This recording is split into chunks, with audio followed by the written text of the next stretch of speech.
Not now.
It's locked, all right.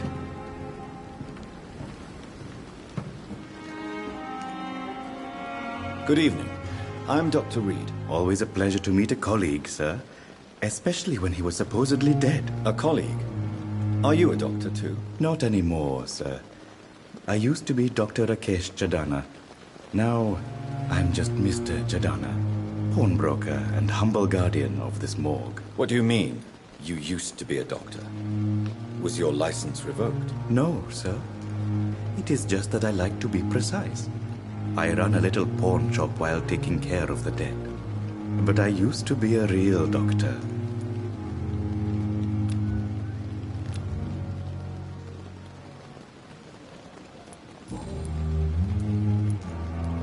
Are you afraid or uneasy being surrounded by so many corpses? Why should I? These bodies are empty vessels. Flesh left to decay. Poof. No soul anymore. All gone.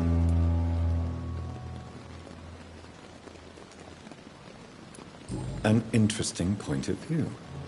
And quite an exotic one, too. Most people fear, or at least have a respect, for dead flesh. Sir, as a medic during the war, I learned to face my death and the death of others. It's the pain we have to tame, not death itself.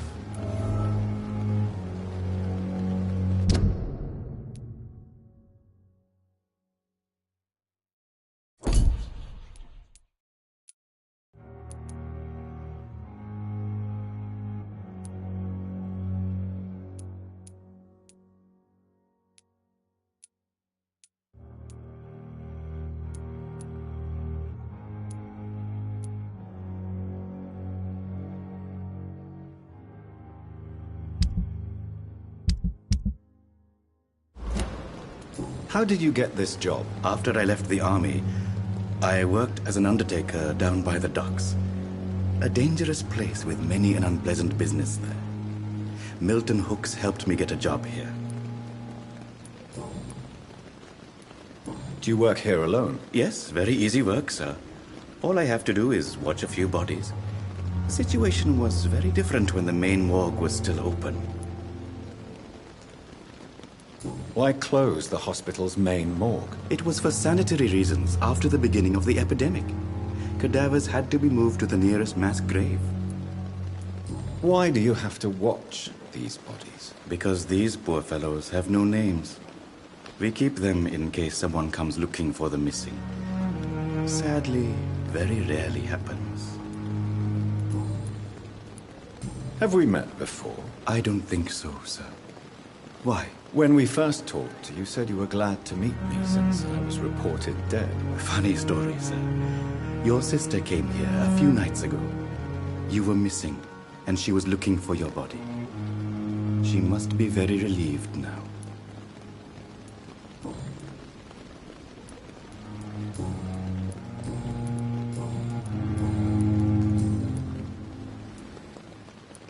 A pawnbroker? I expect you get all types of people here. Yes, sir. All kind of people. For I sell all kind of goods. Who comes here to trade with you? It's very unhygienic, even unsafe. Diseases can spread. For the customers, for the hospital. I'm very cautious, sir. I've been a doctor, remember? And all my clients are good people. In fact, I think I only know good people. What kind of goods? With the quarantine, it's not always easy to buy things. So I trade, I exchange. Some people sell, some others buy. I like to help. Since you're not afraid of dying, do you believe in life after death, Rakesh? No.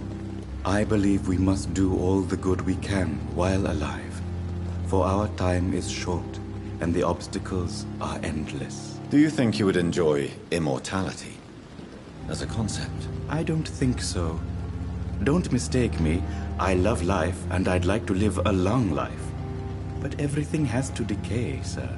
Even goodwill.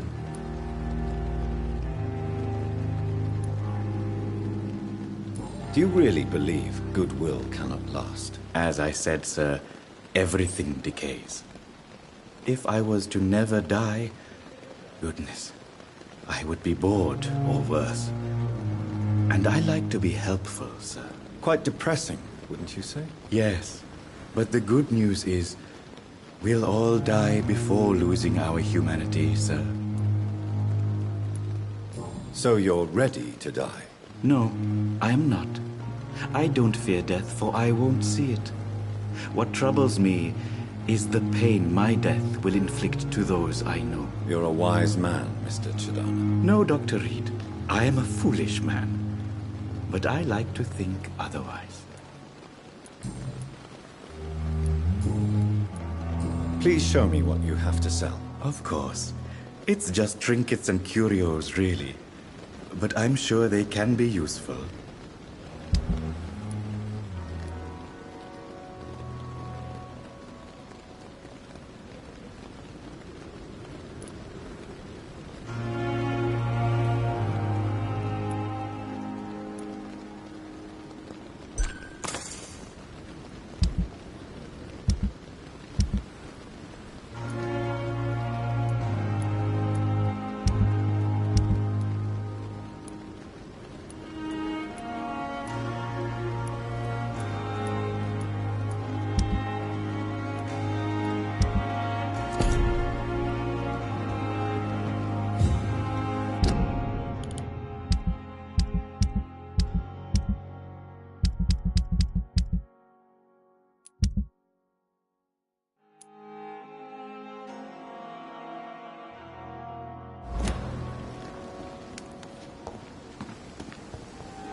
Good evening, Doctor.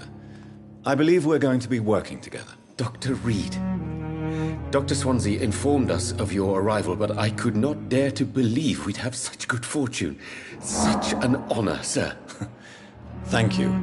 And you are? I am Thoreau Strickland, Dr. Thoreau Strickland. I'm a great admirer of your work, Dr. Reed.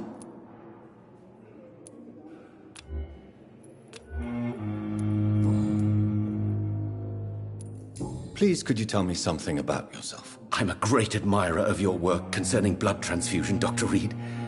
I run my own experiments. I'm convinced it's the future. I based my technique on my mentor's research. He helped me perfect my method.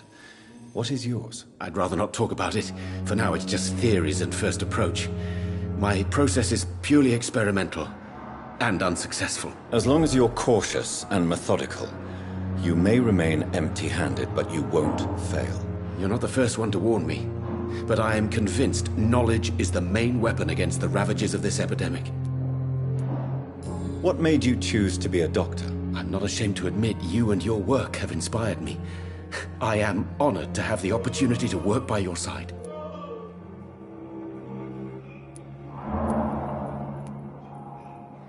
It's always a pleasure to share scientific and medical knowledge with someone eager to learn. I'll be glad to help you if I can. This epidemic may be the century's most terrible disaster, but I'm convinced that we, as doctors, are the only ones able to defeat it.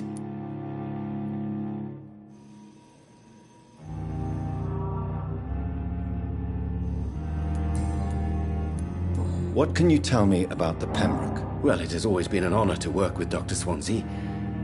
But with your arrival, I can't think of a better opportunity to learn about blood transfusion. Do you need help with anything in particular? Well, yes, maybe. I'm waiting for a batch of products I ordered for my personal research, yet my supplier seems to have vanished. Do you want me to play the errand boy for you? Oh no, Dr. Reed. But if you went personally to his shop, what with your reputation and all, he wouldn't dare to refuse the products I need. I see. Well, give me the address, for I may pass by if I have time.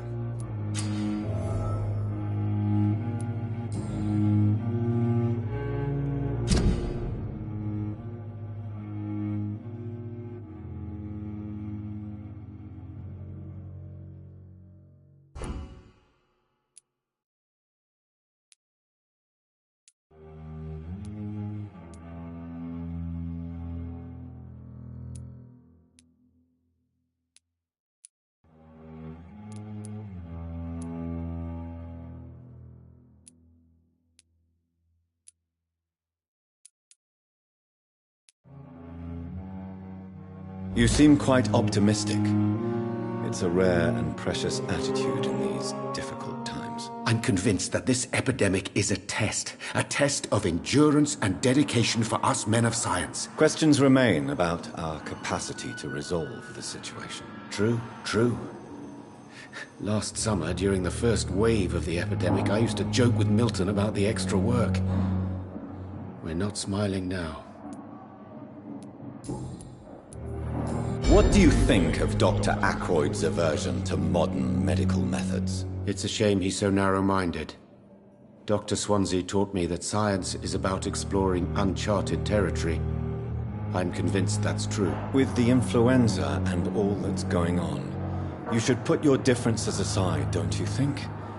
Why is it so difficult to work together? I believe that if Dr. Ackroyd had been the one to discover the transfusion process, he would be the first to recommend its use. So you believe it's just a question of jealousy and pride? Dr. Ackroyd is as proud as he is blinded by his obsolete concept of medical science.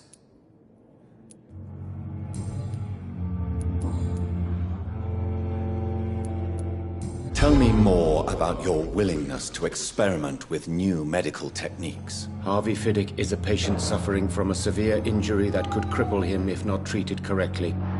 I'm convinced your blood transfusion technique could help him. What is it you really want? To save him, or to prove your point? A fair question. I want nothing but to save my patient, Dr. Reed. Especially since I know Mr. Fiddick's story. Tell me Mr. Fiddick's story. Our first diagnosis was compromised because Mr. Fiddick lied to us about the real origin of his injury. He first claimed it was an accident. But why would he hide such crucial information from us? Because he is a proud father, ashamed of putting his children at risk because of his own negligence.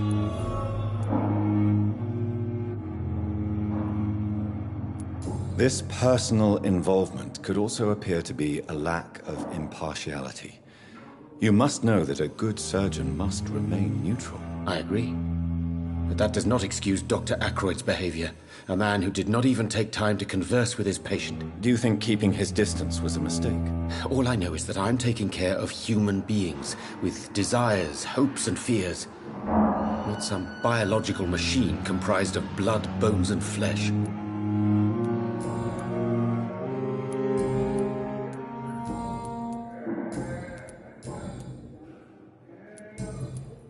Goodbye, Dr. Strickland.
Fear and disgust on every street corner.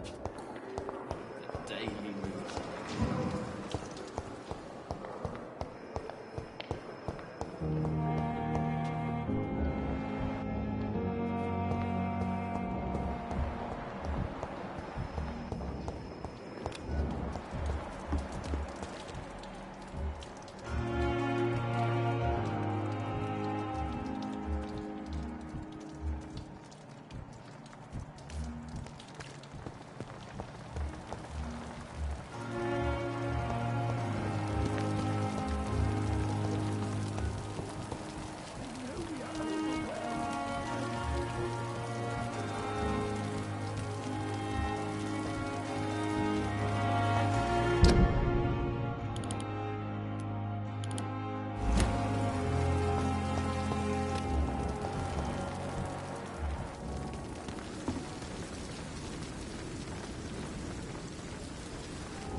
Scowl voices in the garden. I should investigate. If they were to find somebody.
So, Mr. Hooks and Nurse Hawkins are an item. Those two have hidden their affections well.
You are going to appeal.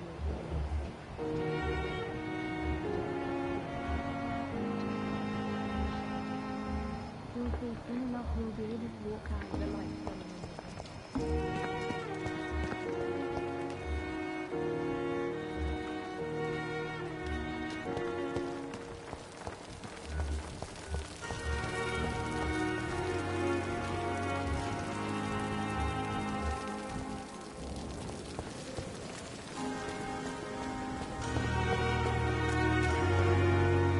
It's only a matter of time before the Pembroke closes its doors for good. Can you remind me why we still work here? Dr. Reed will help straighten things out in Pembroke, remember?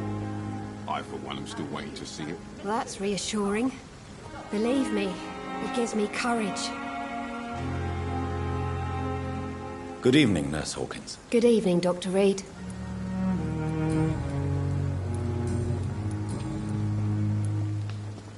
Pepper, are you sure you want to leave this hospital? To become a nurse was a little girl's dream. But in the end, I don't feel that useful. I want more. I want to make things change.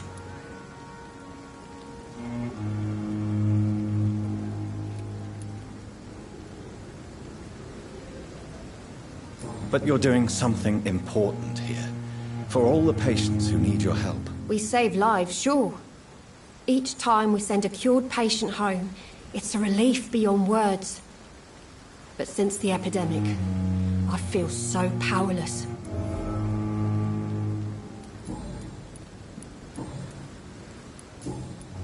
Goodbye, Nurse Hawkins.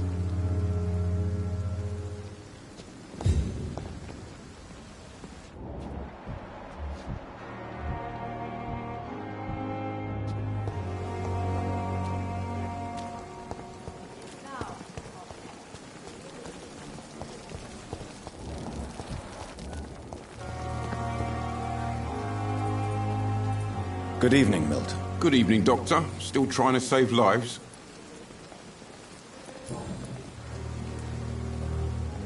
Why do you have such a mediocre reputation among your colleagues, Milton? Fuck them. Nobody knows the horrors I've seen since working here. This city was sick long before the epidemic, Dr. Reed. I know it's a difficult task, but correct me if I'm wrong. Is this not the job you are paid to do? I've seen babies left to die while their brothers were properly fed. Underage girls and boys sold to all manner of perverts. I'm sorry, I don't know what to say. Yeah, exactly. We lack words. So excuse me if I don't look on the bright side of life.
Do you know that Nurse Hawkins is thinking of leaving the hospital? That's not a surprise. We've talked about it already. Does it not bother you? Sometimes I think she may be right. We should run away while we can. Question is, where can we go? Where is it safe? Tell me why you're extorting money from some of the patients here. If a patient wants a bed, he'll have to pay me a little fee. That's all. Where did you get the idea for such an immoral scam? Funny you should ask. The first time it was from a patient who bribed me to get a bed. It's only then I realized I could make a fortune. I have some good news, Milton. What? The epidemic's over? I retrieved your wallet with all the money and a certain picture. Well, yeah, Pippa Hawkins is my girl. So what? Is it the difference of skin color that bothers you? Not at all, Milton. Good. Please, take...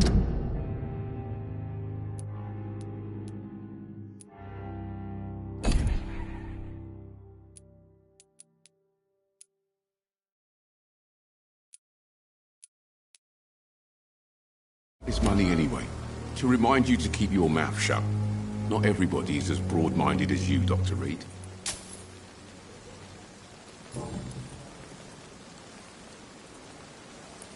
What's going on between you and Nurse Hawkins? Pippa's tired. Tired of all this shit. Tired of all those corpses piling up. She's as depressed as I am. During the war, I witnessed a few couples just like you come together in difficult circumstances. It can be very damaging. Maybe you're right. But we support each other. And that's all that matters. You do realize you could both get fired. Hospital staff are not meant to have intimate relationships with one another. Come on, Dr. Reed. Do you know how many rules are broken in this hospital every day just to keep it running? There's nothing wrong with what we're doing. Admit it. Nurse Hawkins is more than your lover. She's also your partner in crime. Of course she is. How else could I tell which bed is free? I need to know that. Have you no shame? Don't you see this city is crumbling down? Today people are ready to pay to get a hospital bed. Tomorrow we may be fighting for food.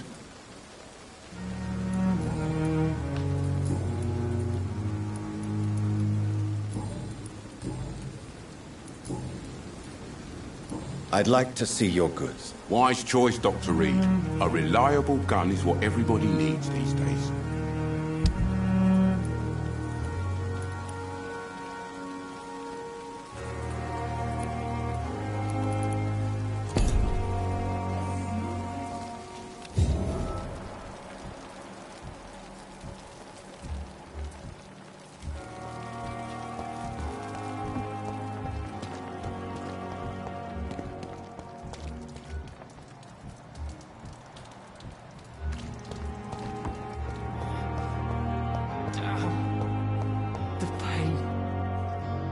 Good evening, Nurse Hawkins. Good evening, Dr. Reed.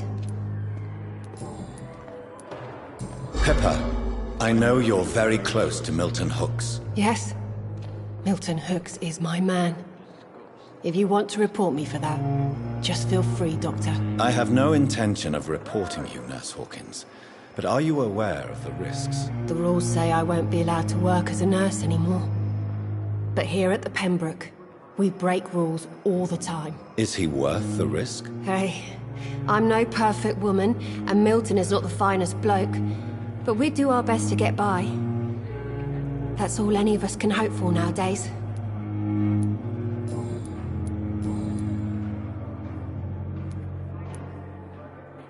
Milton cheats patients out of their money at this hospital, Pippa.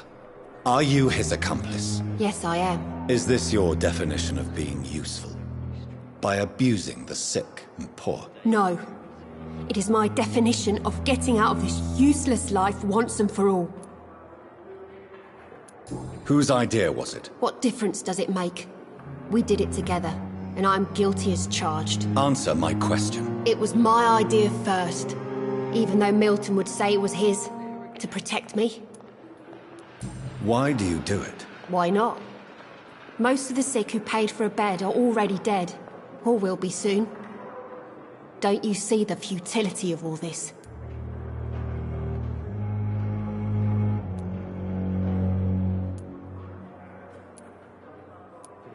How can you be affected by the misery around you, and be so heartless at the same time? Which is the real you, Nurse Hawkins? I could ask you the same question, Dr. Reed. Are you more real when you lie to a dying patient, or when you grant him useless medication?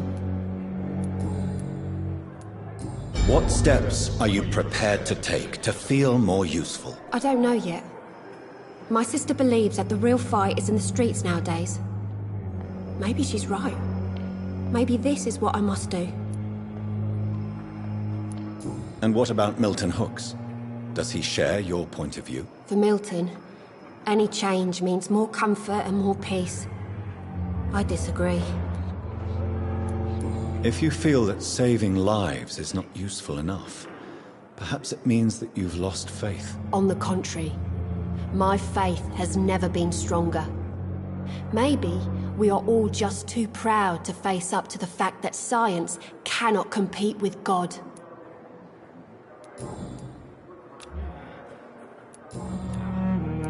Goodbye, Nurse Hawkins. See her again.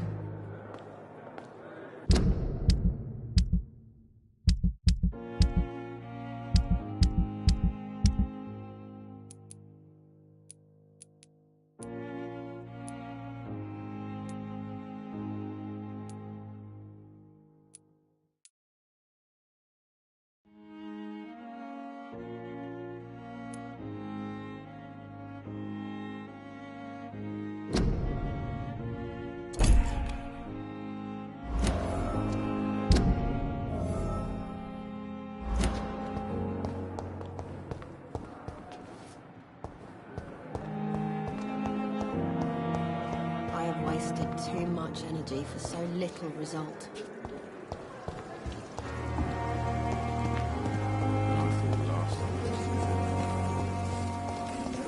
Overwhelmed by this horrifying epidemic.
It's locked.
In this letter, Mortimer Goswick does nothing to hide his desire to die.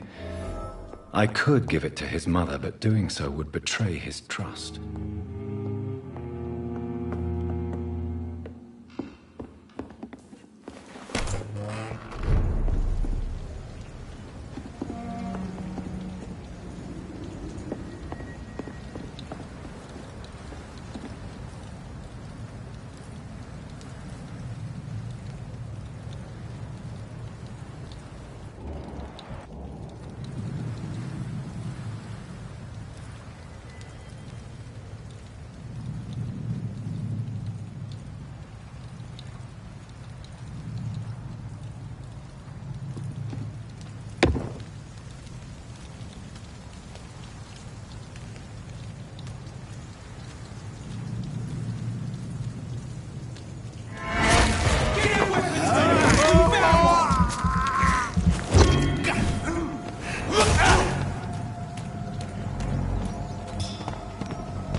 Bloody leech!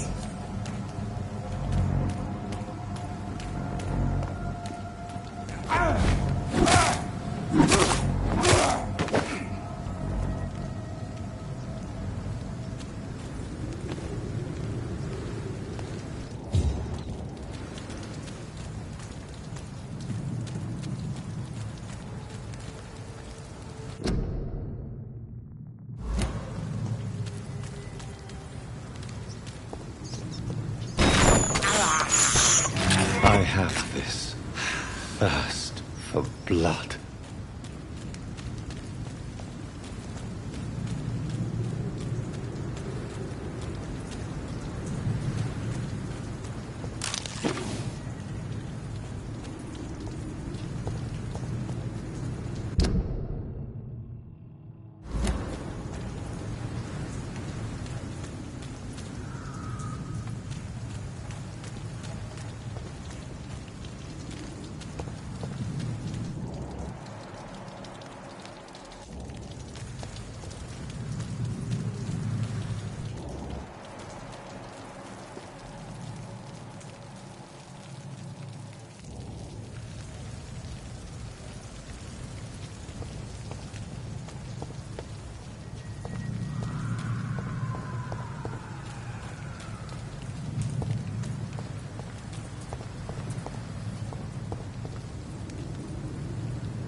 It's a leech!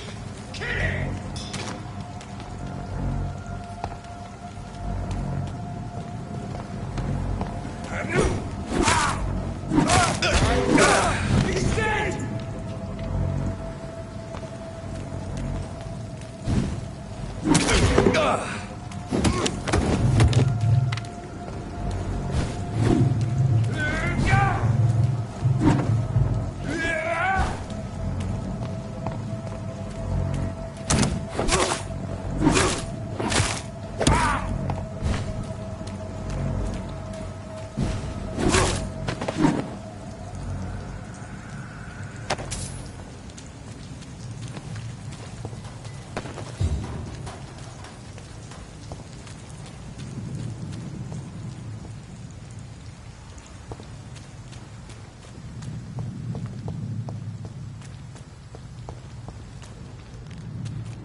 This is an impressive knife. There's a name engraved on the metal. Clay. What kind of man puts his name on a knife?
Get them weapons ready!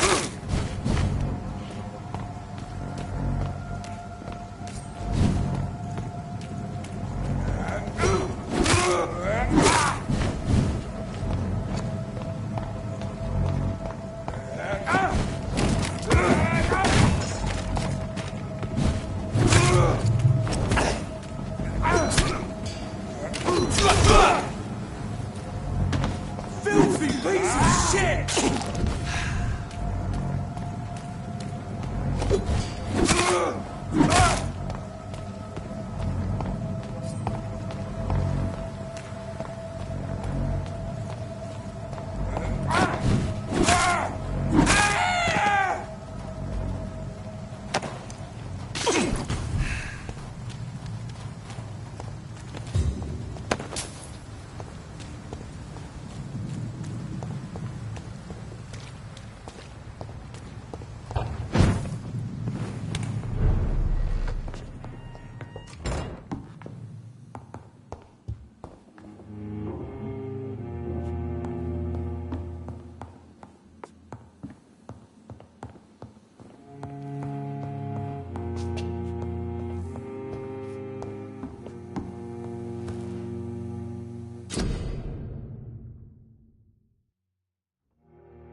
Black hat?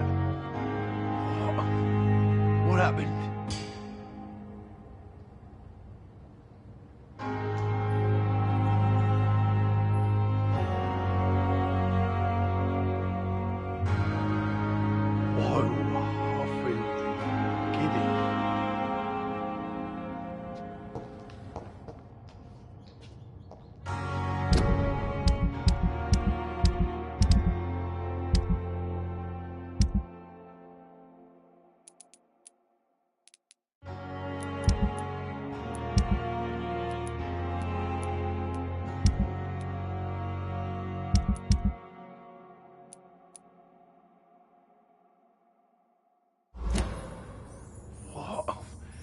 What happened?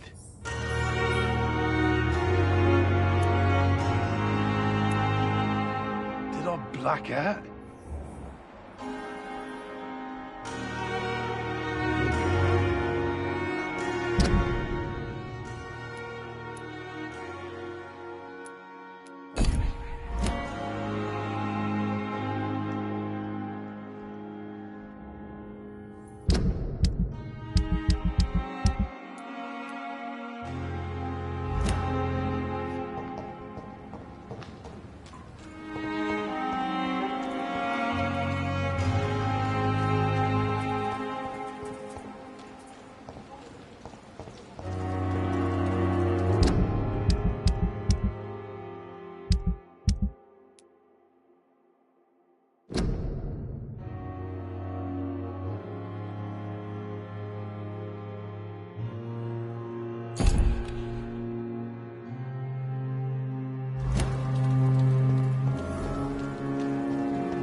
Doctor.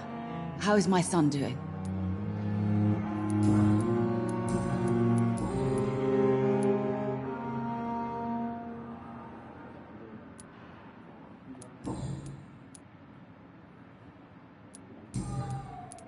Mortimer is extremely vague as to his motivations for committing suicide.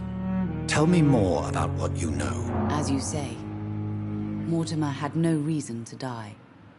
All he said to me was that he wanted to make the world a better place, but couldn't. Why did your son feel so useless when facing the world? I think it was more that he could only see the melancholy facets of life. He couldn't help but dwell on such things. What do you think he meant by making the world a better place? Mortimer has always been a sensitive soul. He wouldn't talk to anyone for months after his father passed. It's like he carries everyone's sadness with him. Do you realize your son could try to kill himself again? He might succeed next time. I think about it every minute. But I won't stop fighting for my son's future. That's how much I love him. You're right. Your son's death was not fatal. And unlike many on their own, he is lucky to have you by his side. I can't give up on him. I just can't. I have conceded many times in my life, but giving up on my son is something I am incapable of. I have read your son's suicide note.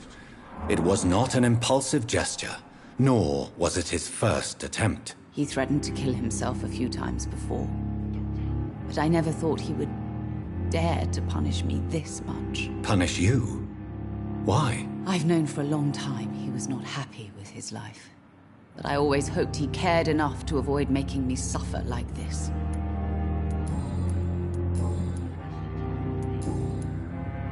Goodbye, Mrs. Goswick.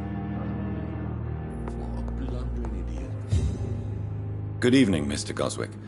How are you? I'm okay.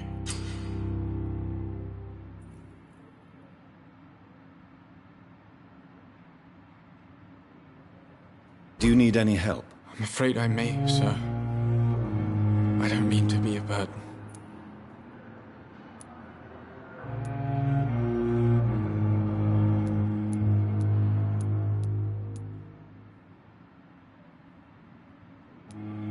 You are not a burden, sir.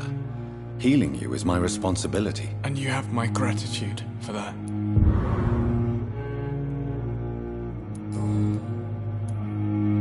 How painful is your throat, Mr. Goswick? So painful I'd rather not talk at all, Doctor.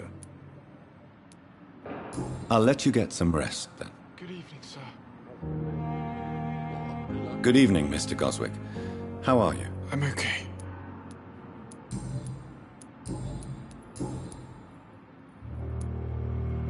Your mother won't let you down, Mortimer.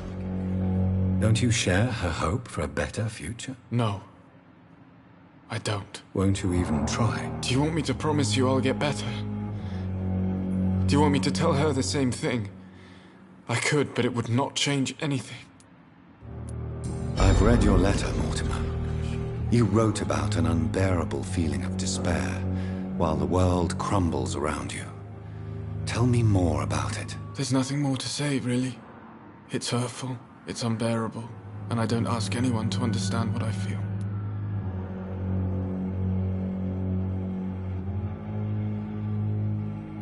Don't you see how lucky you are? You're rich, you're in good health, and you have a loving mother. You're simply drowning in self-pity. Leave me alone then, Doctor, and let me drown myself.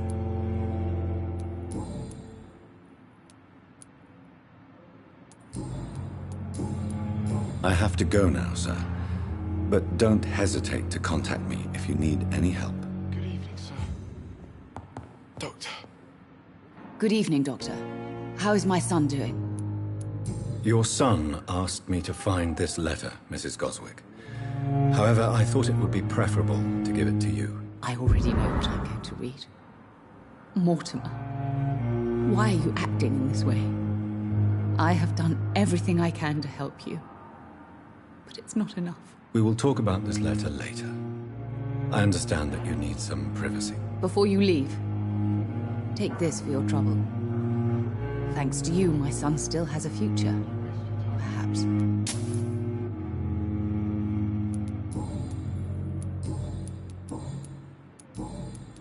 Goodbye, Mrs. Goswick.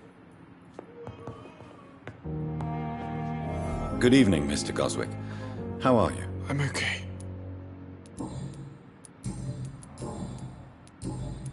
I have to go now, sir. But don't hesitate to contact me if you need any help. Good evening, sir.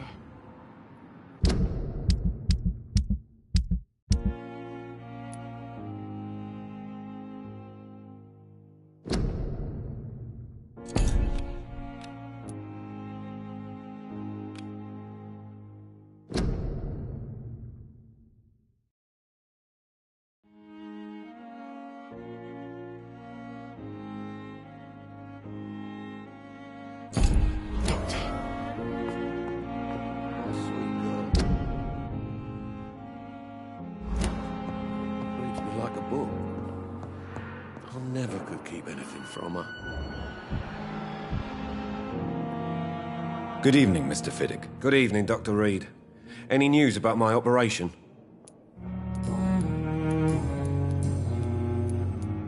Tell me about your injury, Harvey. Why do you feel so guilty about it? My wife died because of me. And now I may lose everything because I've been careless enough to hurt myself. What an arsehole. How could your job be responsible for your wife's death? I was working a double. She went out to bring me a hot meal and got caught in a German bomb raid. You can't hold yourself responsible for your injury, Mr. Fiddick. Unless you tried to hurt yourself. Of course I didn't hurt myself. But I can't work until my arm is fixed. My children need to eat, Doctor. Tell me more about the death of your wife, Harvey. 1915. I was in the army. Building workshops for the Royal Flying Corps. Helen was happy I wasn't sent to the front. What happened? The Germans sent Zeppelins to bomb the construction site, but they missed their target. My wife was bringing my dinner when the bombs fell. How are your children after losing their mother? They were smaller then. The only good thing about this is my Helen didn't bring them with her that night. I'm sorry for your loss. So many died during the bombings. I served in France and witnessed the carnage there. I would like to say that she didn't suffer. Truth is, I have no idea. I just know that I'm all that me kids have. Poor little bleeders.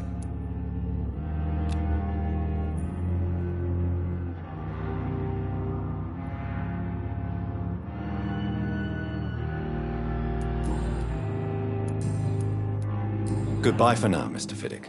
I'll see you later. I will not let you down, my boy.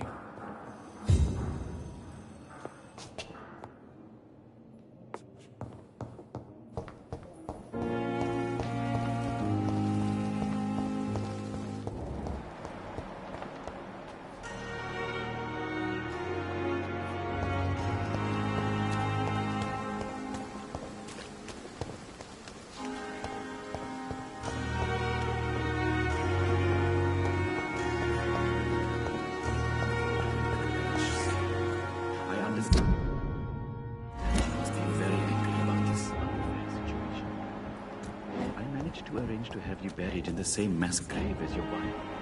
I hope that will happen.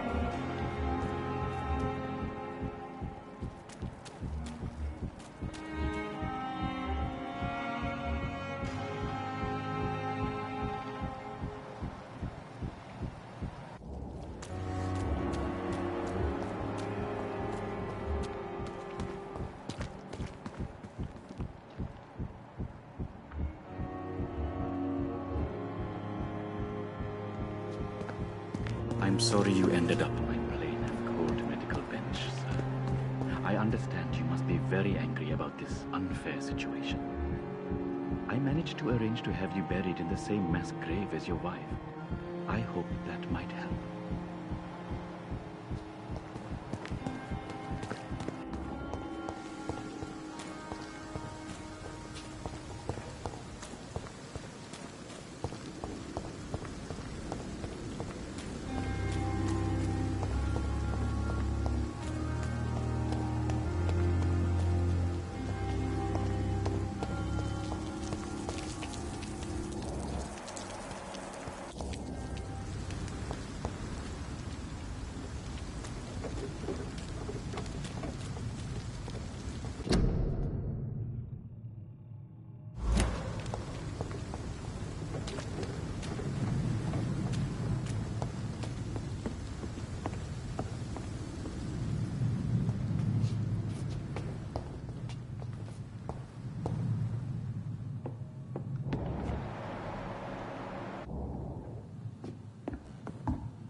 doesn't like burning, does it?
Black Hat?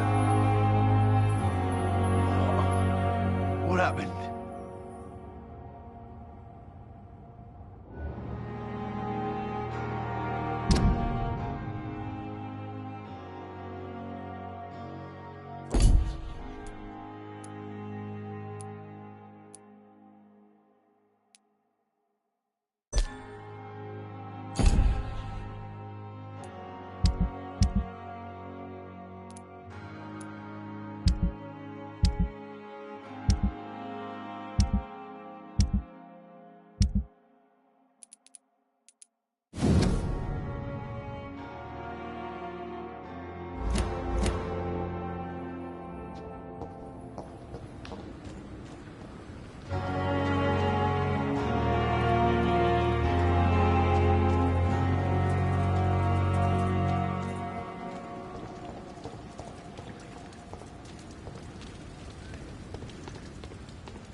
Good evening, Nurse Brannigan. Good evening, Doctor.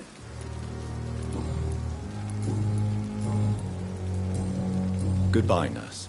Call me if you need assistance.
Good evening, Miss Howcroft. How are you tonight? I need blood, Doctor. Warm, rich, vibrant blood. Tell me, Thelma, what do you really know about vampires? I saw one and he saw me. I watched him hunt and kill. I saw his terrible wounds heal as his victim died. And then I knew I was saved. You mean you actually saw a vampire? Here in London? Yes. And it has been the answer to my pain. I must drink and kill to regenerate my decaying body. I am a vampire too. You have no idea what problems your claim could cause if heard by the wrong people, Miss Howcroft. You must stop this nonsense now. Why fear the truth? Strange things live in the dark, Dr. Reed. Strange and ancient beings that were here before this island even had a name.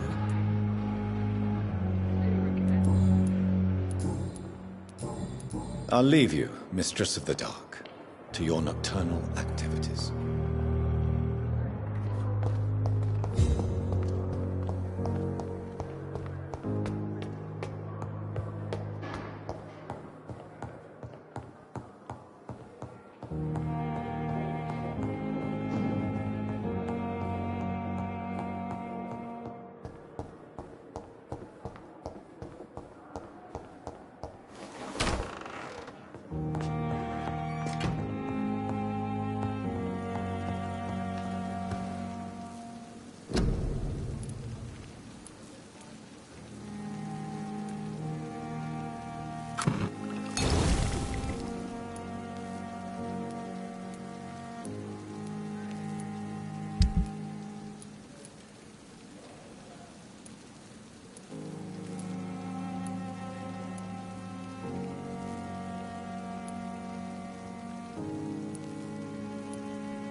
The flower's dying.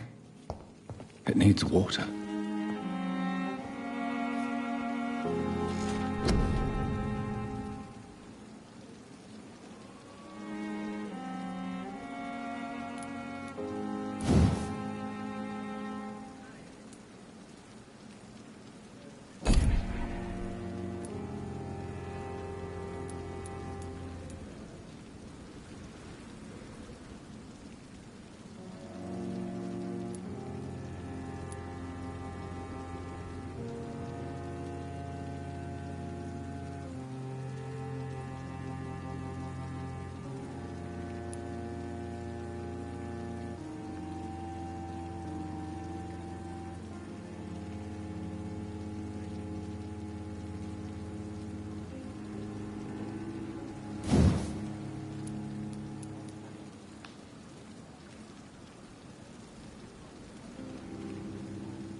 To stay here until my research is complete.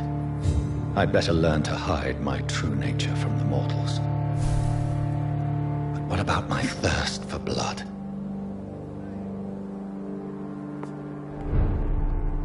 I'm not one to make waste, Doctor. I have patients to attend.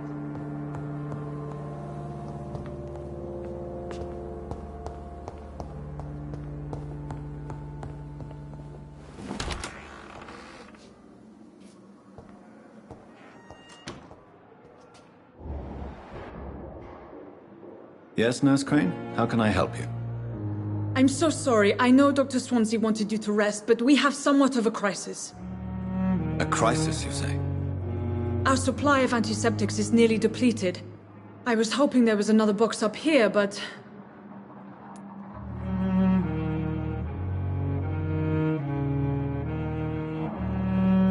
What type of hospital are you running? No antiseptics? You have been away too long, Doctor. With the war and now this epidemic, supplies have been running scarce for months now. I may have a solution. In France, during the war, drugs shortage was a daily problem, and we had to use our wits to overcome the shortages. However do you mean? If combined correctly, certain household chemical products can be used in a pinch instead. Now, where's the hospital storeroom? The storeroom? Fat chance. This is the Pembroke, and space is luxury we don't have.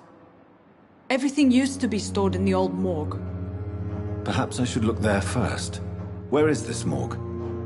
It's the large building behind the hospital. You'll need to go in the back door because it's been sealed off for sanitary reasons. Take this key. It opens a small back entrance at the end of a narrow street. The abandoned morgue behind the hospital. A small door at the end of a narrow street. On my way, then. Thank you, nurse.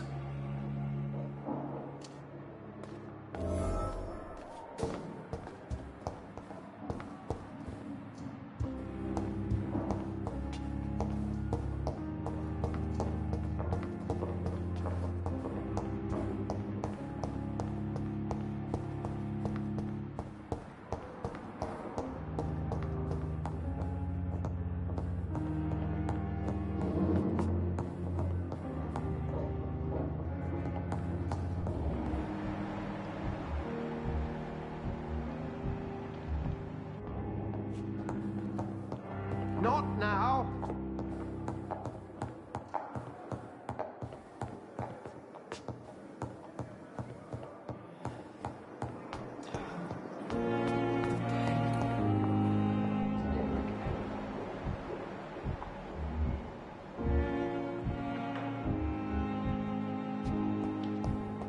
Please, has anyone seen my daughter?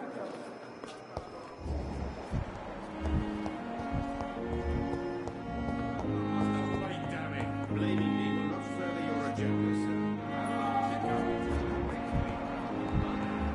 You have the right to disapprove of our methods, and you will kindly apologize when you're feeling better.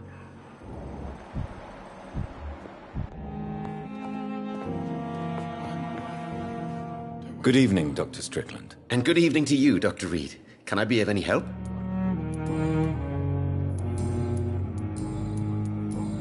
Goodbye, Dr. Strickland.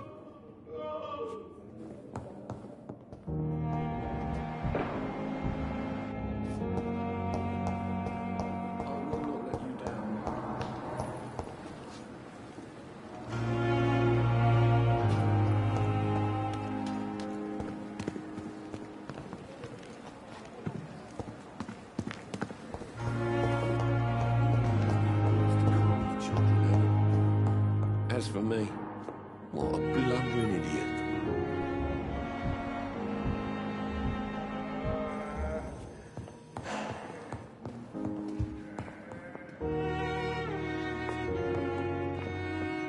Good evening, Doctor. How is my son doing?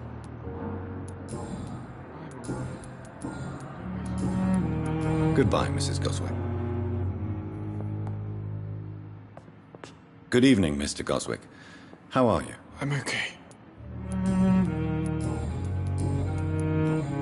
I have to go now, sir. But don't hesitate to contact me if you need any help. I'm all right. Don't waste your time with me. I never could keep anything from her.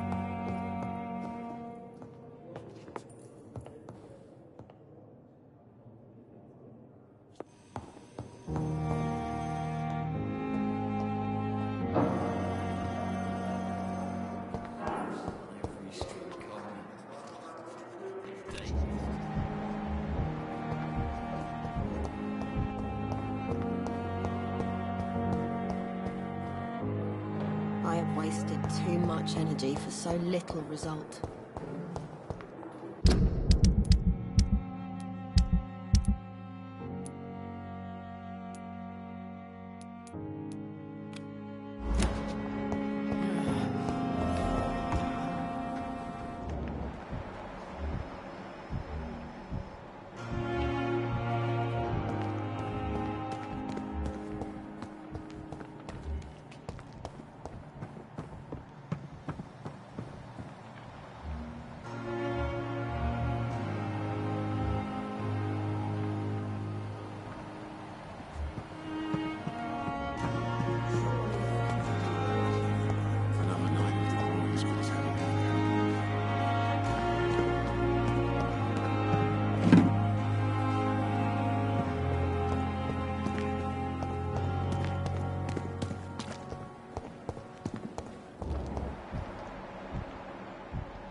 Good evening, Mr. Cox. Dr. Reed. Still working at night, I see. I like that. And why is that? People who don't sleep at night always seem more alive to me. More interesting, one way or another. Do you ever think about that poor fellow I saw you push in the water? The wound he gave me will make sure I don't forget him. Still fucking hurts. Boss had cut me good. What did he want? Revenge? I recently had to kill his brother. Poor arsehole thought it would be easy to return the favour. Only the strongest survive, then? Survival at all costs. Is that all you think about? I'm the toughest bastard you'll ever meet, Dr. Reed. And I don't give a fuck what you think of me. That man was determined to murder you. You almost died. What a surprise. The first time I met him, he nearly shit himself. Fucking coward. I guess revenge gives you balls. How is your hospitalization going, Mr. Cox? This is a shitty place with shitty staff. But as long as I'm treated all right, I'll be fine. What's wrong with the Pembroke staff? That bastard you sent to bring me here, Milton. I thought he was going to break all my bones before I reached my bed. I see. Any other smart comments? The nurses aren't too ugly. Especially that foxy one, Nurse Crane. Pretty brunette, tough attitude, all like that. What's wrong with the hospital? Come on, Dr. Reed. The place is a dump. Smelly, sad, and dirty. But you're alive thanks to the efforts and dedication of the staff here, aren't you? What are you expecting, a medal? I thought that saving lives was just part of the job. Must be an unsatisfactory profession at this time, I'm sure.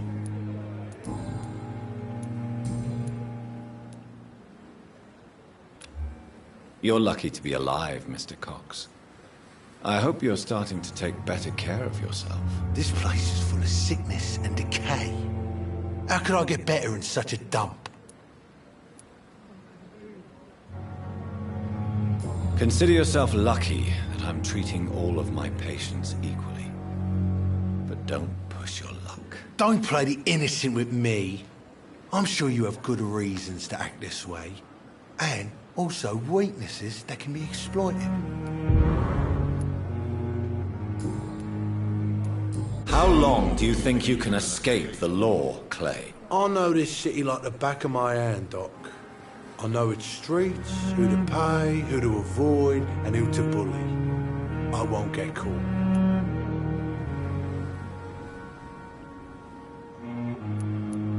We can't escape the consequences of our actions. The past catches up with us in the end. I ain't afraid of death.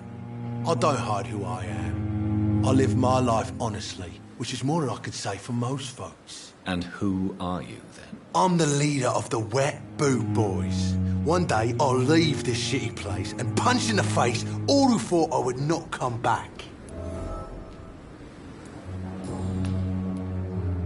I have found the gift from your wife. In that case, you'll be properly rewarded, Doc. Clay Cox is a man of his word. I hope that won't make me an accomplice to your future crimes. Who knows what I might do now I feel invincible again.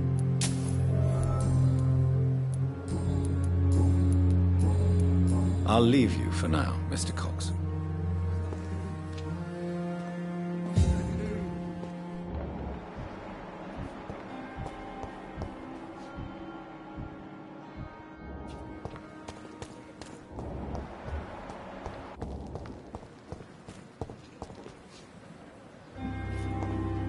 When I get back, I'll have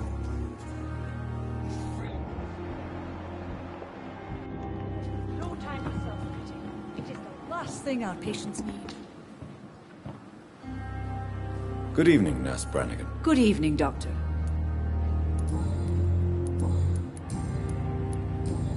Goodbye, nurse. Call me if you need assistance.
Opium is one of the main ingredients of Strickland's medication.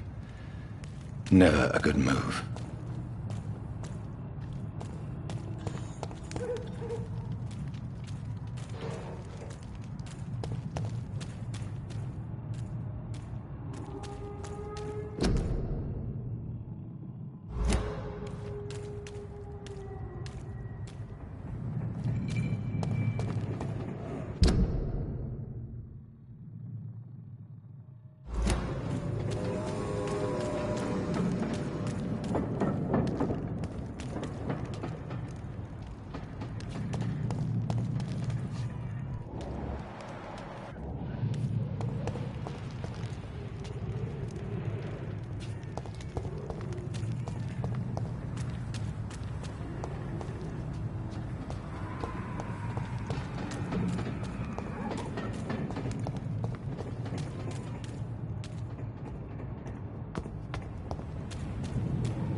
My guess is they're recruiting some vengeance. In the meantime, the boys are waiting for our...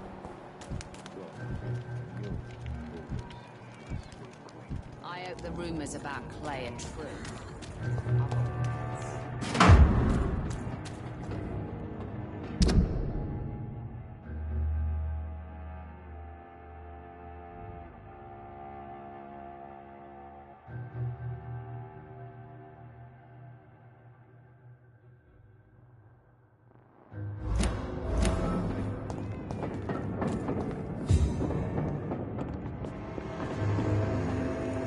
Good evening, sir. Who the fuck are you? Don't you see I'm busy here? Dr. Jonathan Reed, that's who I am. And who are you? Ah, some fancy gentleman we've got here. Clear off. We don't want strangers on our streets. So you won't tell me your name, then? The name is Booth Digby. Maybe I'll ask my boys to break one or two of your bones, just so you remember it.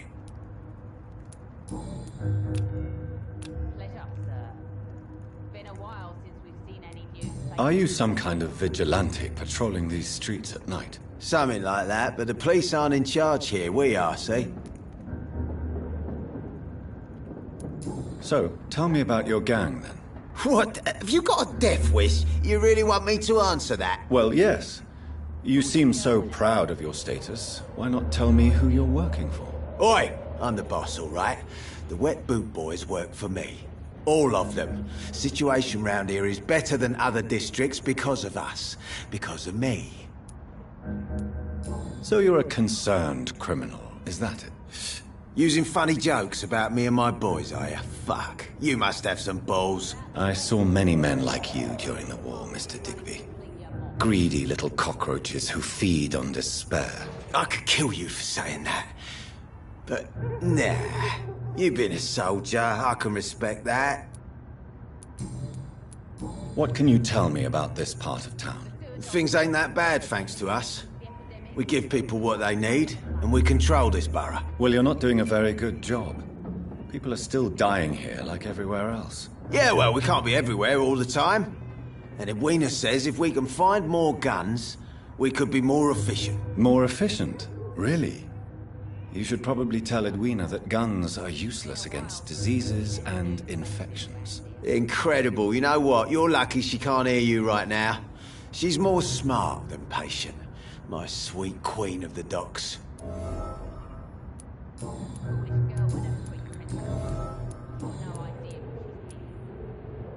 I know you're looking for an honest job, Booth. You're tired of this criminal life, aren't you? It's just an idea.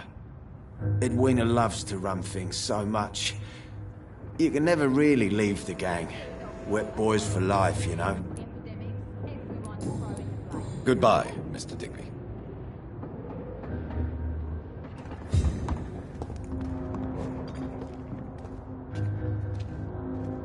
Good evening, miss.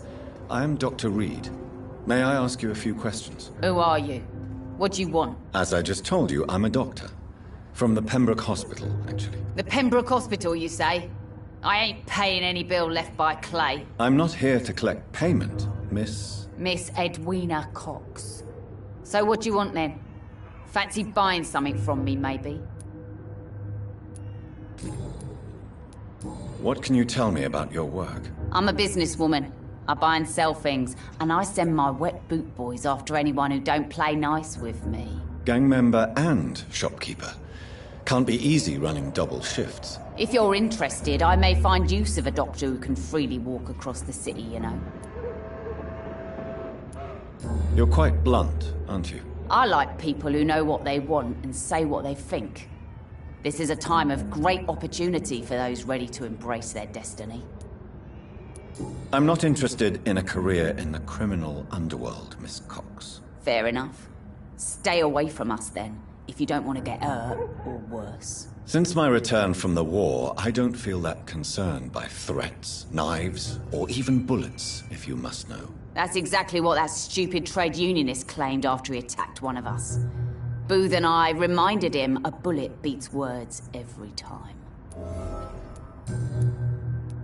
What can you tell me about this part of town? You can't trust anyone around here. As soon as you lower your guard, you can be sure some arsehole will take advantage of you. Really? Don't you think that's a little bit excessive? Bastards, all of them. This region only responds to violence and threats. You sound like you're thinking of somebody in particular. Take the gravediggers of Southwark. They must pay me every week, but it looks like they forgot who gave them permission to steal from the dead. Looting corpses in a mass grave. That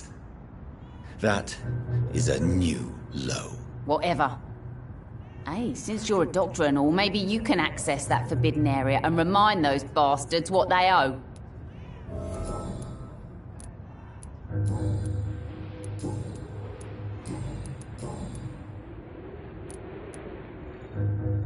Booth Digby looks at you with love-struck eyes. Tell me, Edwina, is the feeling mutual? You have no idea how refreshing it can be for a woman to receive all the pleasure she needs. For once. I'll take your word for it. What is it, Doctor? A woman's not supposed to talk about these things.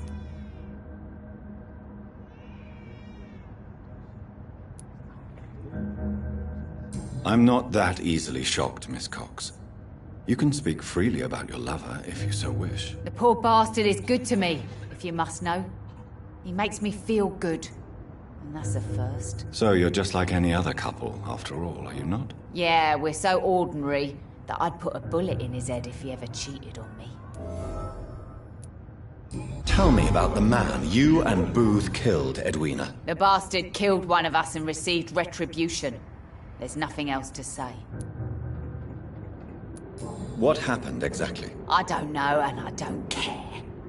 One of ours was killed by that communist bastard, but he didn't brag for long. So you have no idea what really happened, but you executed him anyway? No one messes with the wet boot boys, Doctor.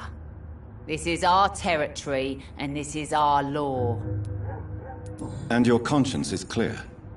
You kill without hesitation. Violence is an efficient tool, Dr. Reed, when used properly. So you decide who lives and who dies, just like that? Yes, Doctor. Just like that. I'm not saying it's fair. I'm saying it's my way of dealing with troublemakers.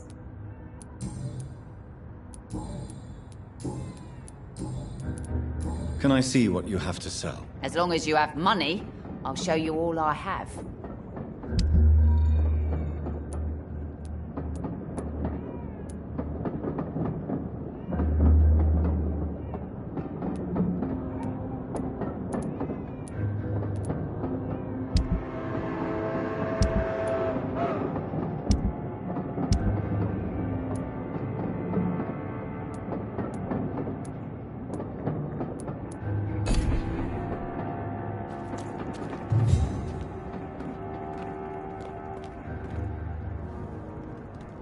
Pleasure, sir. Been a while since we've seen any new faces round here.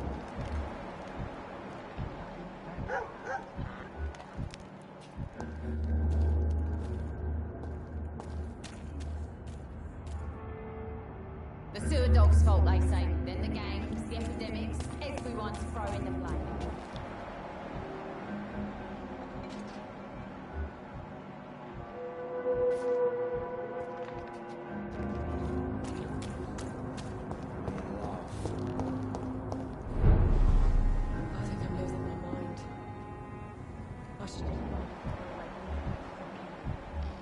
Should have offered a drink to the boy. Be he cursed or not, he's just another lost orphan.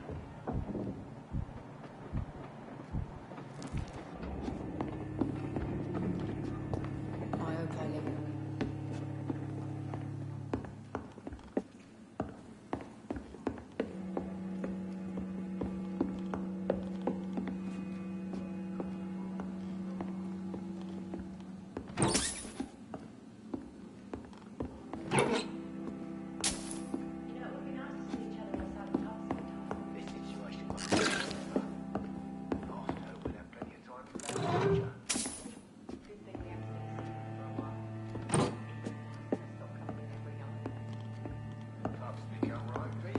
You think?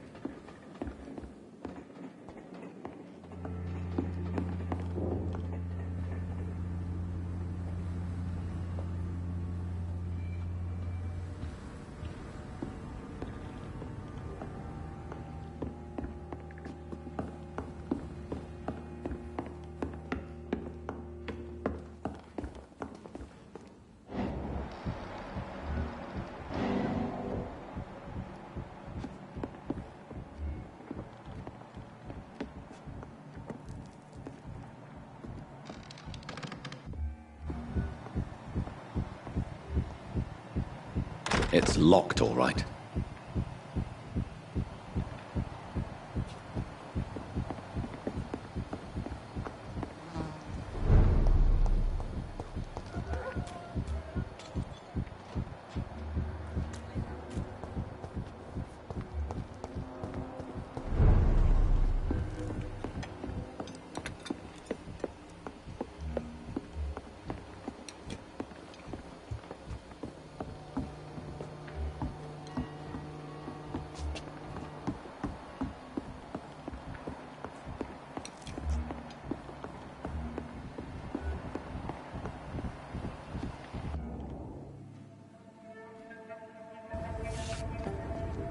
Don't forget to count each bullet you fire.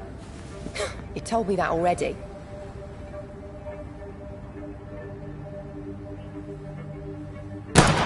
Nice shot. You learn quickly. Pointing an empty gun could be a fatal mistake. It's easier when I picture the bastard's face.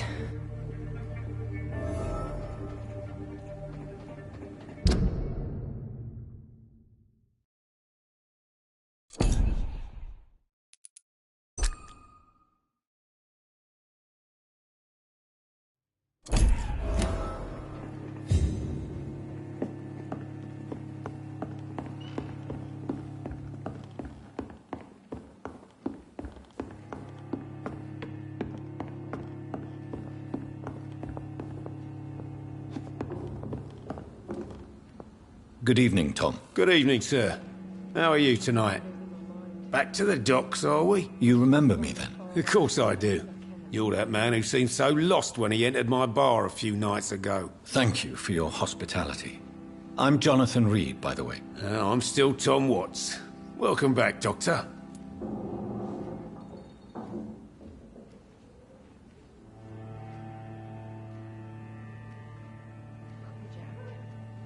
He didn't deserve this.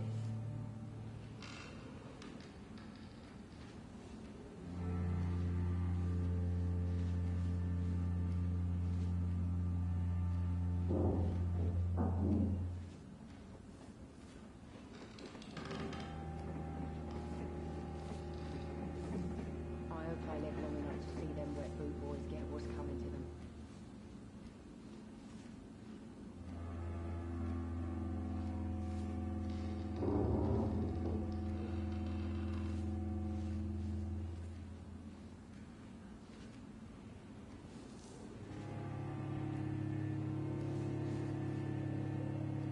Are they stupid or something? I've never even been to India. What can you tell me about this part of town? It's not that bad. Thanks to people like the sad saint of the East End. Who? Sean Hampton, our own private holy figure. Few are foolish enough to make peace with the gangs. Sean is one of them. How is it you can keep this place open? This part of town doesn't seem particularly safe. Well, since everybody needs a drink, my pub is considered neutral ground by most groups.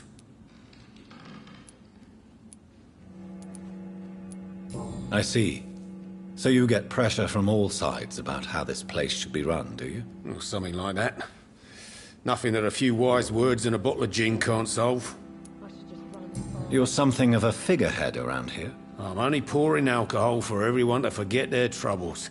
Sean Hampton is the one giving them long-term hope. Since I'm here, is there anything I can do? Well, perhaps, Doctor. Peace partly depends on my stock of gin.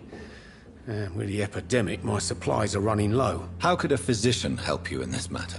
I have a small warehouse just past the quarantine line. Perhaps, with you being a doctor, you could go there and come back? Doctors aren't immune to disease, you know. Very well. Show me where it is. I'll see what I can do. Oh, thank you, sir. Here's the key to get in. You're about to save many dry throats. Why are you teaching your waitress how to use a pistol? Sabrina is a nice girl who's already faced a lot of problems in her life. She does not need another.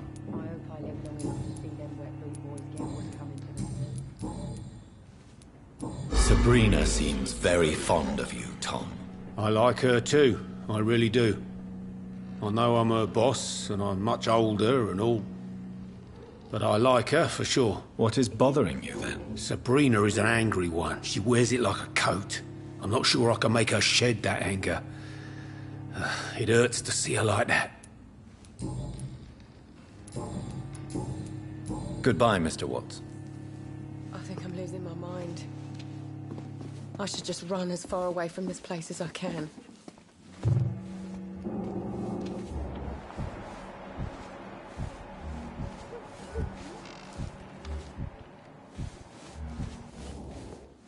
Perhaps I should shut the turquoise for a time. Good evening, sir. Whatever. Don't you recognize me?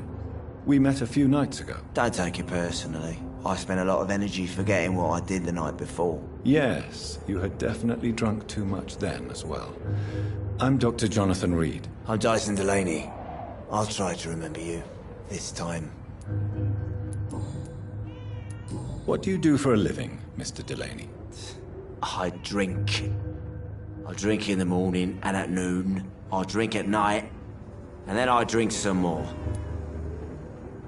Why do you drink so much? Maybe it's because I prefer dying slowly. Death can be so abrupt. Personally, I like to see mine coming at my own pace. You sound very sad, sir. That's because I am, Doc. Don't you work at all? I'd love to, but I don't have the time. Didn't I tell you? Drink in the morning and at noon. I drink at night. Is there anything in particular that you like about this part of town?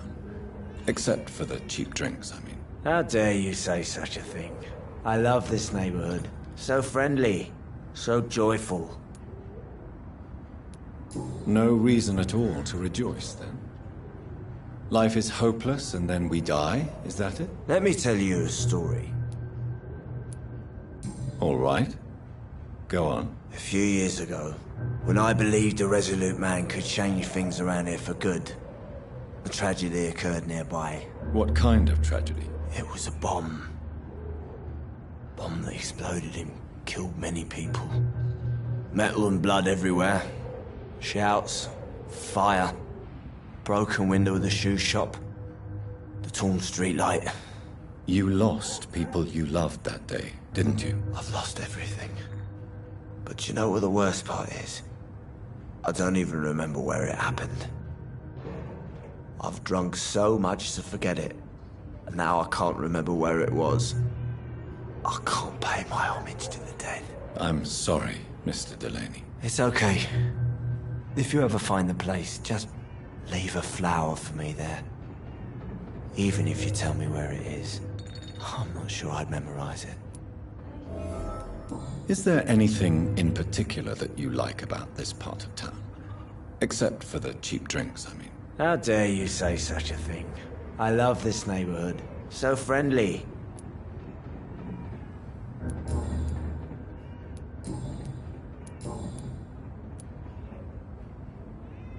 Surely you must have had dreams and expectations when you were young, like everybody else. Sure.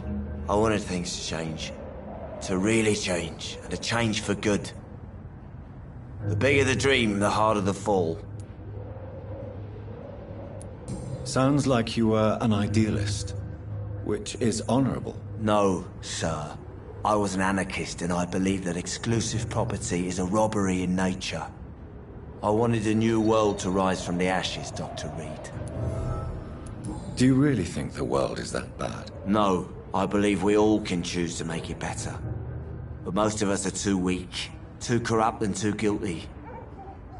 I failed for sure, but others will come. I want to know more about your past as an anarchist, Dyson. I'm still an anarchist, Doctor, make no mistake. I just reject violence as a tool to change the world, unlike my comrades. Do you still see your comrades, then? Even if you don't agree with their methods anymore, I mean. No. I hope they'll come to share my point of view one day. I'll raise my glass to that splendid idea. Do you believe in a bloodless revolution, then? I do not believe in much anymore, Doctor. But I'll admit I like your idea of peaceful change. I like it a lot.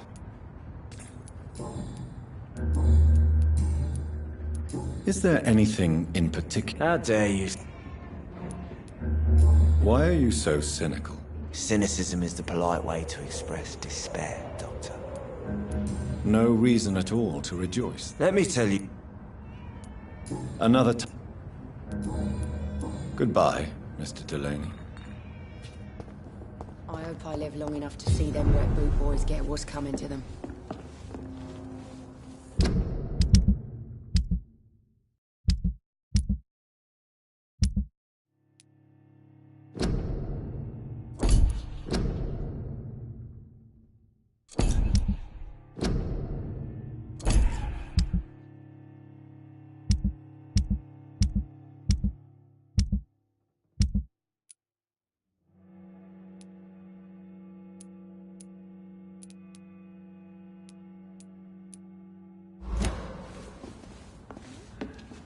Evening, miss. Well, I never. That's a first. Customers who make that much mess rarely come back. Never mind in fancy togs. I'm much more myself than when we first met.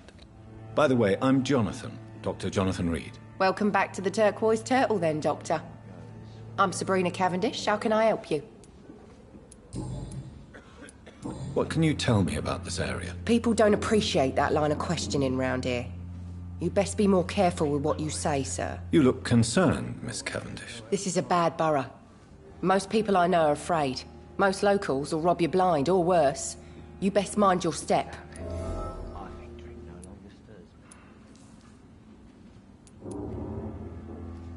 So you and your friends all feel in danger? No exceptions? Tom's the only exception I've come across until now. But he's not like everybody else. This place seems, how shall I put it, very colourful. I'm sure it has plenty of stories to tell. We get people of all sorts here. It's that rare place in the docks where you can have a drink without being murdered. At least it's not happened yet. Your boss must be quite the negotiator to force such an agreement. Yeah. Tom's a great bloke. Mr. Hampton, who runs the night asylum, he's the only other man that's able to keep peace around here. So this bar is neutral territory, then? Yeah. Tom's convinced this is something the locals need. No one ever draws a weapon here. That's one of the reasons I accepted the job.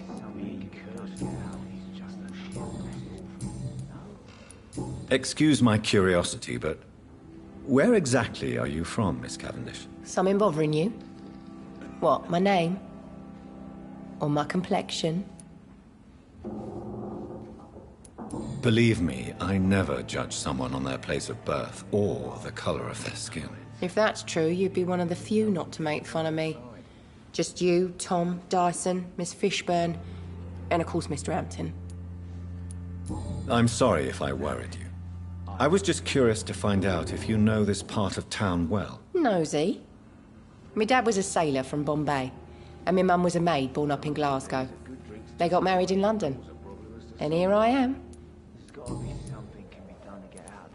I know you've been learning to use a gun, Sabrina. What are you up to? I just want to feel safe when I go home at night. I understand. Everyone has the right to defend themselves. Yeah, especially when there's no justice around. Sabrina, tell me about your true feelings for your boss. I love Tom. Not ashamed of it. Don't care if the customers joke about it, neither.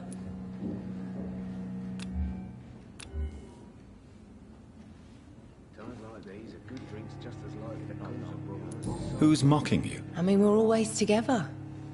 People will talk, won't they? Does Tom love you? Yeah, but he's always reluctant to take it further. It's not because I'm younger, or because of the colour of my skin. He hates jokes about us.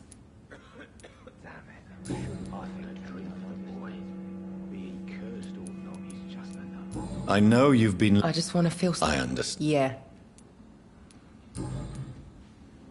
Goodbye, Miss Cavendish.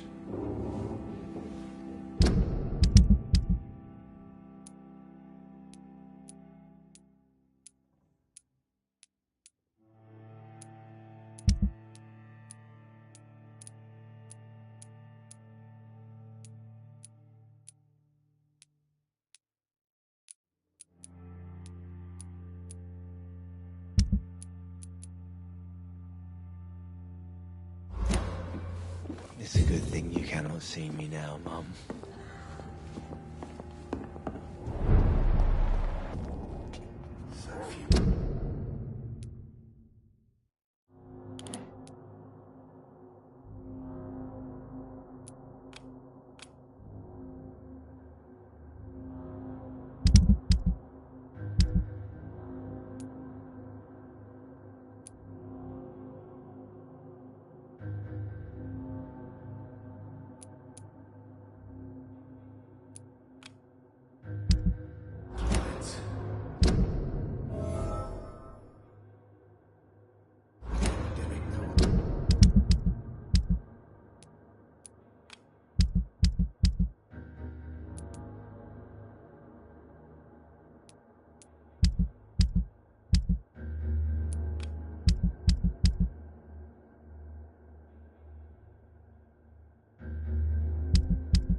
Good evening, sir. Good evening. Why must it always be a good evening? I was just being polite. I'm Dr. Reed. I'd like to ask you some questions, if I may. Don't like questions. Or doctors. And the name is Seymour Fishburne, if you must know. What can you tell me about this part of town? A shithole filled with maggots. Liars and thieves, all of them. Are you thinking about someone in particular? Nope. Hate them all. Especially these petty, whining little shitbag beggars. Is there no one who deserves your leniency, then? Well, Tom from our local is somewhat of a decent bloke. At least, unlike most maggots, he knows how to listen without opening his trap. What's your occupation? I take care of my mum. It's what I do. She's the only good thing in my life. Even though I don't treat her so good. You seem upset. Is something bothering you? I lost the necklace I bought her. I'm a fucking idiot. A worthless idiot. Sometimes it's hard to be a good son. I just want her to smile. No, I was thankful for her patience, appreciated like... God knows she deserves it.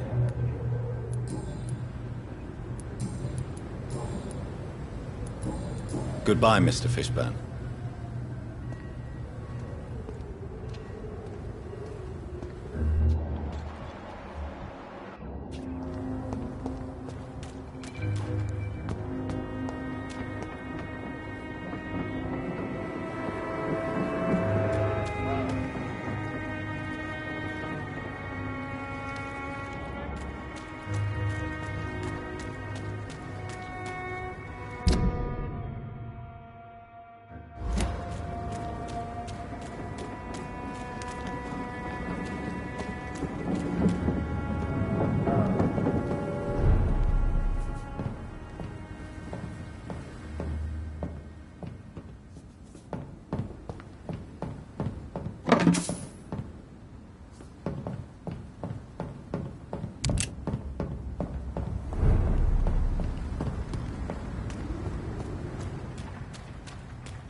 Hello, boy.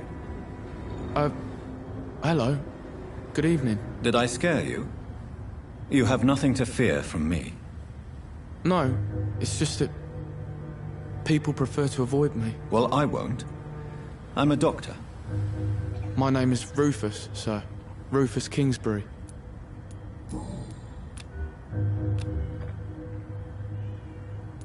What can you tell me about this region? It's all about staying out of trouble. But since most people prefer to avoid me, it's pretty easy. Why do people avoid you? They call me Rufus the Curse. Around here, I'm a bit of a bad luck charm. Have you ever thought about leaving? Where else would I go? At least I know these streets and some people around here. This is my city, for better or worse. What do you do around here, Rufus? I listen to the news on the docks, sir. And I smile at those kind enough to spare me a bob. Do you have a job? It's hard to work, what with my head and all. Since I was a boy, I've always had trouble remembering what I do and why I do it. What do people say about this place? Things have been tense between the wet boot boys and the communists. They both feel they should run the docks. Are you alone? Where is your family? I don't have any. My parents are dead. So you have no home? You're sleeping rough? No.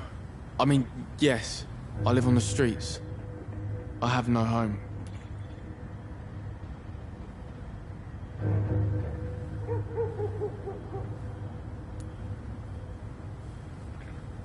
This city has abandoned so many of its children. It's tragic. Well, I've known worse. I'm not all alone. I have Mrs. Fishburne. She's been very kind to me. Why do you think she's so considerate? I can't say, sir. I guess she's a good soul.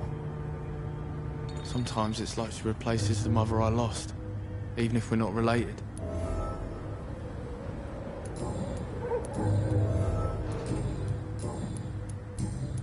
So long, Rufus. Be careful. Take care.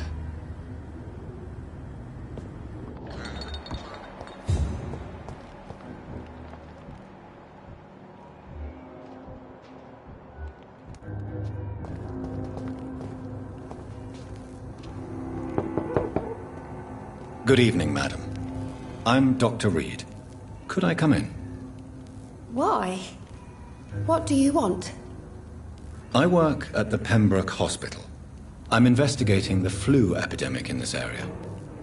Oh, the Spanish flu. Well, that's quite liberal of you, Doctor. But this is no time to be knocking at people's doors. I'll leave you then. Good night.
Pleasure, sir. Been a while since we've seen any new faces round here.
English, do ya? I said stay away, sir. It's one of them!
I think you!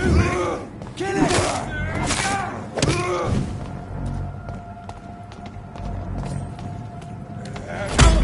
What's happening to you?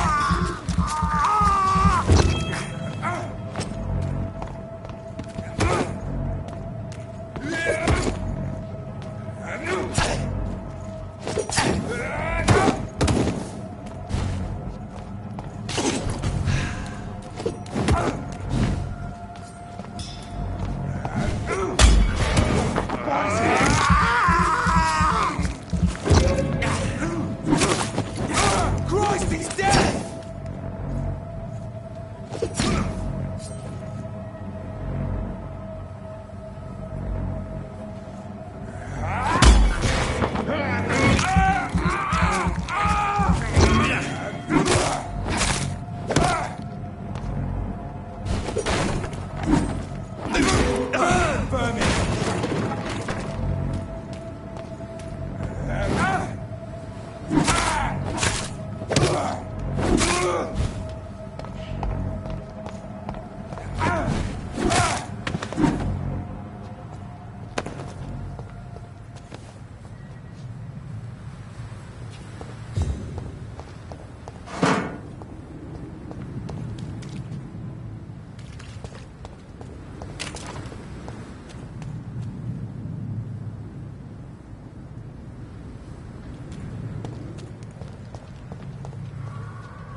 Finish it! Here's all you deserve.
Look at him! Look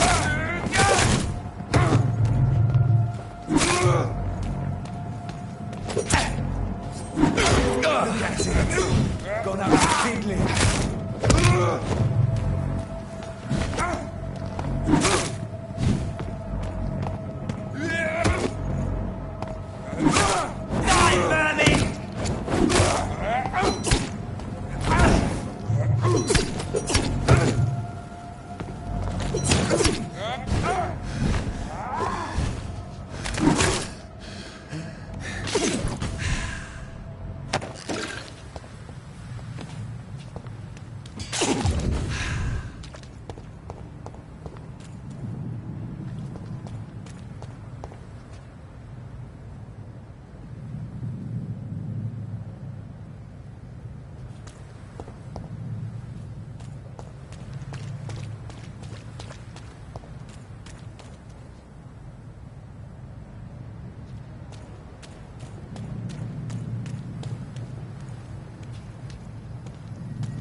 Best turn around if I were you.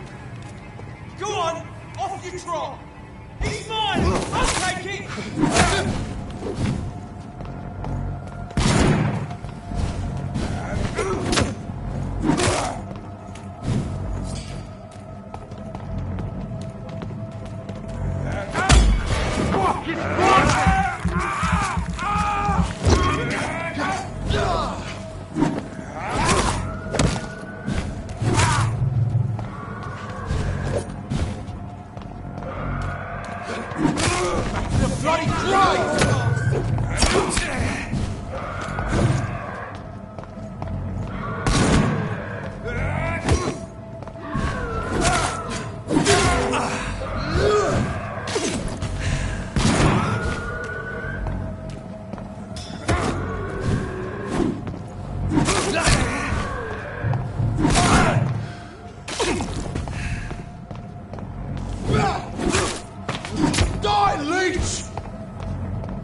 We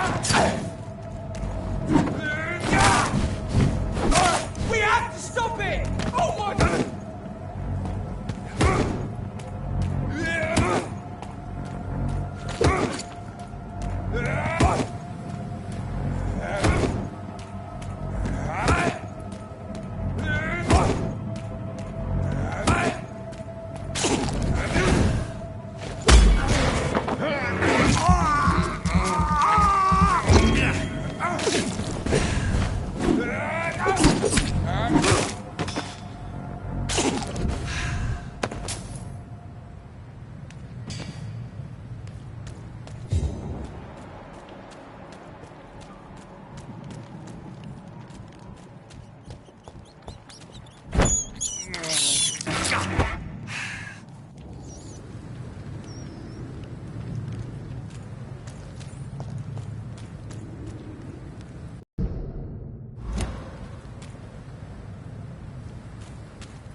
Hello again, Dr. Reed.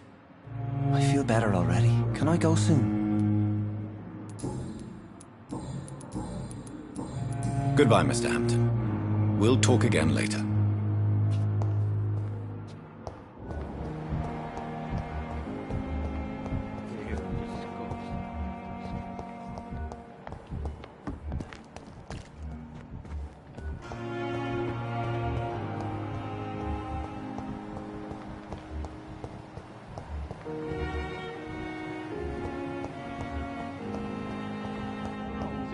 Take the fix-me property, huh? A year.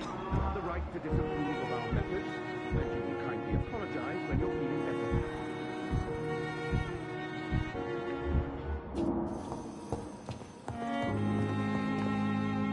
better. Good evening, Dr. Strickland. And good evening to you, Dr. Reed. Can I be of any help? I located the shop, but it was vandalized, and the owner is missing. All I found was your order. I was afraid of such bad news. People are so desperate they're ready to burgle a shop for drugs. That's quite a list you ordered. Opium, sodium hypochlorite. It can't be just headaches you're trying to cure. This dreadful influenza, of course. I already ran some tests on hopeless cases. Without success, I must admit. Do you realize you could create a lethal poison without the correct dosage? Then there are the legal ramifications. Is this not true of any medical substance, Dr. Reed? However, if you would agree to improve it, I'd be glad to accept your help. As long as you promise to be scrupulous with your experiments, I may try to gather these substances and even help improve upon the mixture. That's all I'm asking for, Dr. Reed. That's all I'm asking. I want to know about these secret tests you run, and if they can save people from this epidemic. Speak to me now, Thoreau. I know I may sound presumptuous, but I'm just following your steps, Dr. Reed. I'm casting away the shadows of ignorance by daring to face them. Self-confidence is essential in our line of work, my young colleague, but only if tempered with the correct amount of cynicism. But you never doubt yourself, Dr. Reed. I've read all your articles and books. You performed the most daring research during the war.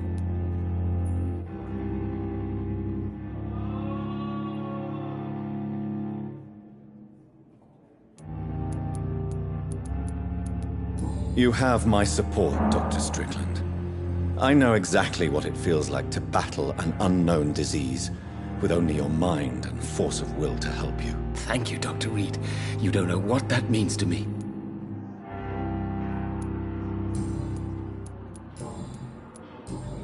Goodbye, Dr. Strickland. I can't let Strickland put his patients at risk with opium. Perhaps an adjusted formula will deliver more of a placebo effect. I'm all right. Don't waste your time with me. You always knew the words to calm the children. This hospital seems to be falling apart. But in the circumstances, I'm willing to give you the benefit of the doubt.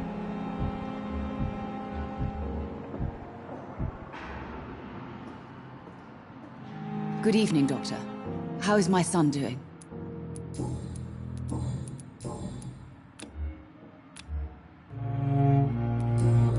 Goodbye, Mrs. Goswick.